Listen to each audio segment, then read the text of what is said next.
Assalomu alaykum. Bugundan boshlab haftalik rus tili challenge o'tkazmoqchiman. Bu qanday bo'ladi?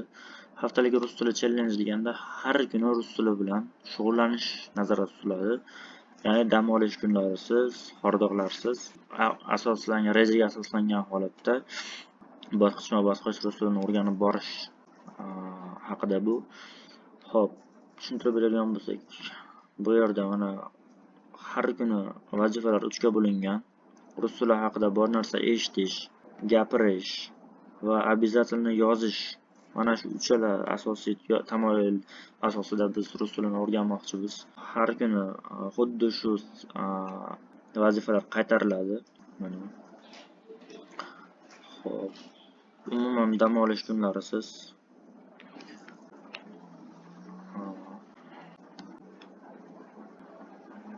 Ko'ramiz.